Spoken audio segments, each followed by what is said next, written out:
पिछले भाग में हमने देखा कि टाइटन की मौत के बाद राइस्टार समझ चुका था कि उसकी कार पर लगे खून के धब्बे और टाइटन की मौत आपस में जुड़े हुए हैं। ये सब देखकर उसने कसम खाई, मैं इस राज को सुलझाकर ही रहूंगा। उस रात राइस्टार सोया नहीं, वह खिड़की से लगातार कार पर नजर रखता रहा। जैसे ही रात के 2 बजे पूरा गांव सन्नाटे में डूब गया। फिर वहीं उठती हुई हवा आई और सीधा कार से टकराई। कार का इंजन अपने आप चालू हो गया और वह चलने लगी। राइस्टार ने भी अपनी बाइक स्टार्ट की और उसका पीछा करने लगा। थोड़ी देर बाद कार एक घर के बाहर जाकर रुकी और जोर जोर से हॉर्न बजाने लगा। हॉर्न की आवाज सुनकर घर का मालिक बाहर आया और गुस्से में चिल्लाया, कौन है रे तू? इतनी रात को हॉर्न बजाकर परेशान क्यों कर रहा है? लेकिन कार की ओर से कोई जवाब नहीं आया। अचानक कार पीछे हुई और फिर तेजी से आगे बढ़कर उस आदमी को टक्कर मार दी। आदमी की वहीं मौत हो गई। पास खड़ा राइस्टार यह सब देख रहा था। वह डर के मारे घुटनों के बल गिर पड़ा और कांपता हुआ वापस गांव लौट आया। अगली सुबह जब वह बाहर आया तो कार फिर से उसी जगह खड़ी थी। राइस्टार कार को देखकर मन ही मन सोचने लगा, मैंने अपने हाथों से चलती फिरती मौत बना दी है, इसे कैसे रोकूं?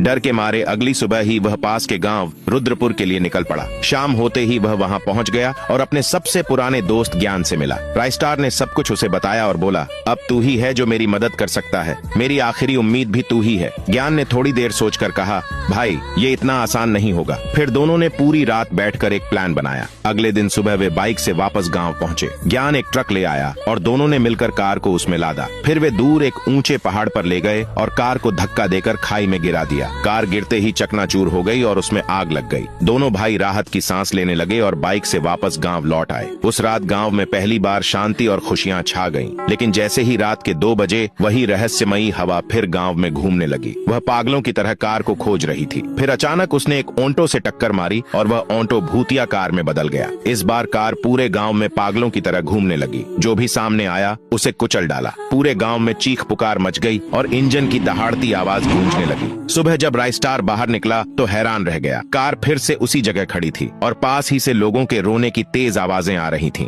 राइस्टार दौड़कर भीड़ के पास पहुंचा। सामने का मंजर देखकर उसके पैरों तले जमीन खिसक गई। वह और कोई नहीं बल्कि उसके सबसे अच्छे दोस्त ज्ञान भाई की लाश थी। राइस्टार पूरी तरह टूट गया। रोते हुए बोला, मैं क्या करूं? मैं बर्बाद हो चुका हूं। इस कार ने मेरा सब कुछ छीन लिया। तभी भीड़ में से एक आदमी उसके पास आया और बोला, भाई क्यों न तुम इस कार से ही पूछ लो, ये सबको क्यों मार रही है? राइस्टार यह सुनकर सोच में पड़ गया। उस रात फिर वही हवा आई और कार स्टार्ट हो गई। लेकिन इस बार राइस्टार डरा नहीं। वह सीधा कार के पास जाकर चिल्लाया, क्यों मार रही हो तुम? आखिर तुम चाहती क्या हो? अचानक हवा रुक गई। पूरा माहौल सन्नाटे में डूब गया और उसके सामने प्रकट हुई एक आत्मा। राइस्टार देखकर दंग रह गया। वह आत्मा कोई और नहीं बल्कि उसके पापा की थी। राइस्टार भावुक होकर रो पड़ा। पापा, आप कहाँ चले गए थे? मुझे क्यों छोड़ दिया? आत्मा बोली, बेटा मैंने तुझे कभी नहीं छोड़ा।